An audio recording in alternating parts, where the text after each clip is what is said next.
Hello students, welcome to my channel super study classes. आज हम लोग पढ़ने वाले हैं कक्षा 2 की हिंदी लिटरेचर की 5वें चैप्टर को। यह चैप्टर एक बहुत ही इंटरेस्टिंग कहानी है जिसमें सच्ची मित्रता के बारे में विस्तार से बताया गया है। मित्रता मतलब दोस्ती, फ्रेंडशिप। हम लोगों के फ्रेंडशिप यानी कि दोस्ती जो होती है बहुत ही अनमोल होती है लोगों के लिए, सबके लिए, हमारे लिए, आपके लिए, सभी के लिए। और दोस्त जो होते हैं वो अच्छे बुरे सभी वक्त में हमारा साथ देते हैं और हमारे गुण अवगुण सबको एक्सेप्ट करते हैं। तो इस कहानी में हम लोग पढ़ेंगे कि सच्ची मित्रता का मिसाल सारी दुनिया के सामने आज भी हम लोग बार बार देते हैं। वो सच्ची मित्रता किसके किसके बीच थी। तो आइए इस कहानी को पढ़ें और समझें कि दुनिया के सबसे बड़ी दोस्ती का कौन सा कहानी है या किनके किनके बीच दुनिया की सच्ची मित्रता थी। और आपको भी अगर ऐसी कहानी पता है तो हमें कमेंट करके ज़रूर बताइएगा। चलिए पहले मैं आपको सुनाती हूँ यह सुंदर कहानी, और इस कहानी में मैं बताऊंगी कि सच्ची मित्रता क्या होती है, सच्चे दोस्त कैसे होते हैं। ठीक है, तो बिना लेट किए चलिए शुरू करते हैं। श्री कृष्ण और सुदामा दो सच्चे मित्र थे। आपने देखा होगा महाभारत में श्री कृष्ण और सुदामा की मित्रता की कहानी। ठीक है, वही कहानी आज हम लोग इस कहानी में भी पढ़ेंगे। तो श्री कृष्ण और सुदामा दोनों क्या थे? सच्चे मित्र थे, पक्के दोस्त थे। वे दोनों एक ही गुरु के आश्रम में रहते थे, यानी जब वो लोग पढ़ रहे थे तो दोनों एक ही गुरु के आश्रम में रहते हुए अपना पढ़ाई कर रहे थे। दोनों साथ साथ खेलते और साथ साथ पढ़ते थे।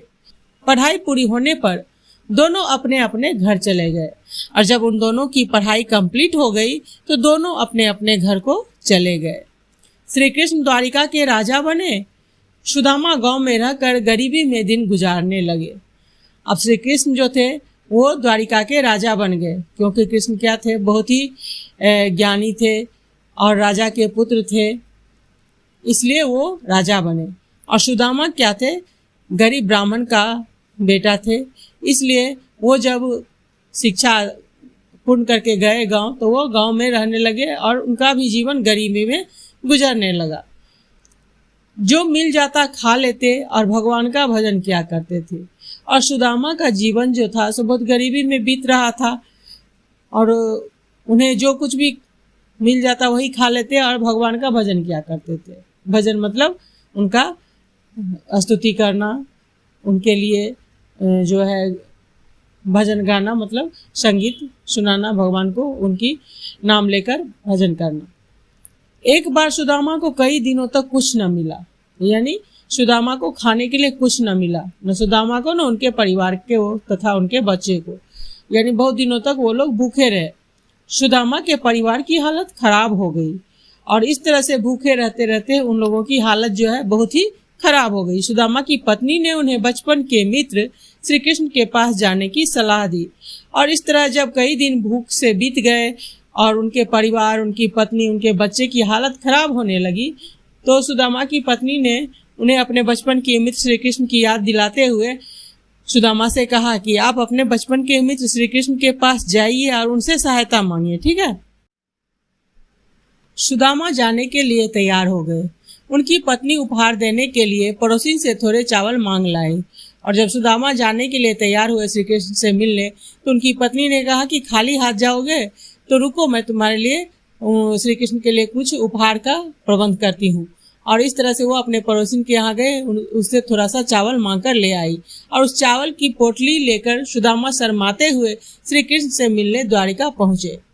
अब सुदामा तो इतने गरीब थे और छोटी सी चावल की पोटली लेकर जाते हुए उन्हें बहुत शर्म आ रही थी। वहाँ के बड़े बड़े भवन देखकर वे हैरान रह गए, और जब सुदामा द्वारिका पहुंचे तो उन्होंने क्या देखा कि बहुत बड़े बड़े भवन बने हुए हैं, महल बने हुए हैं, और यह सब देखकर वो बहुत हैरान हो गए, बहुत आश्चर्यचकित हो गए। द्वारिका के राजा श्री कृष्ण ने अपने मित्र सुदामा का बहुत आदर सत्कार किया, और जब श्री कृष्ण के दरबार में पहुंच गए सुदामा, तो श्री कृष्ण ने उनका बहुत आदर सम्मान किया, उनका बहुत स्वागत सत्कार किया। दोनों मित्र बचपन की बातें याद करने लगे, बचपन की शरारतें याद कर हंसने लगे। श्री कृष्ण ने सुदामा से बगल में दबाई हुई पोटली खींच ली और बड़े प्यार से चावल खाने लगे। और सुदामा जो छोटी सी चावल की पोटली को अपने बांह के नीचे दबाए हुए थे, उसे श्री कृष्ण ने क्या किया, उस छोटी सी पोटली को सुदामा की बांह के नीचे से खींच ली और बड़े प्यार से उसमें जो चावल उसकी सुदामा की पत्नी ने दी थी श्री कृष्ण के लिए उपहार में, उसे वो खाने लगे बहुत ही चाव से, बहुत प्यार से। कुछ दिन वहां रहकर सुदामा अपने घर लौट गए। अपने गांव पहुंचकर वे दंग रह गए। जहां उनका टूटा फूटा घर था वहां अब महल खड़ा था।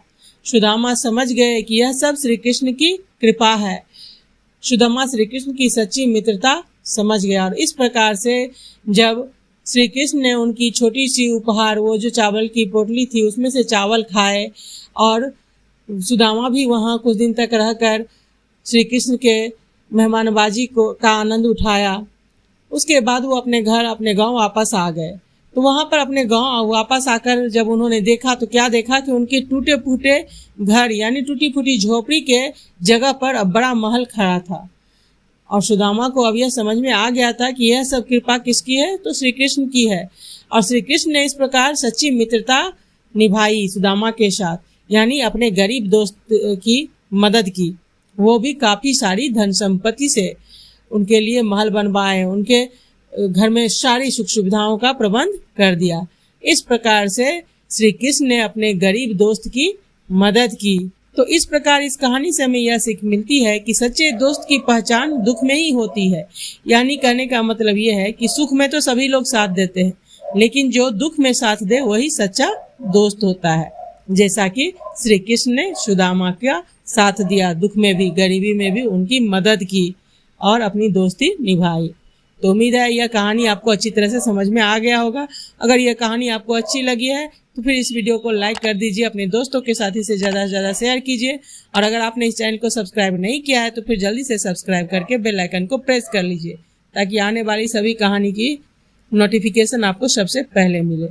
हमारे साथ बने रहने के लिए और वीडियो को अंत तक देखने के लिए आपका बहुत बहुत धन्यवाद।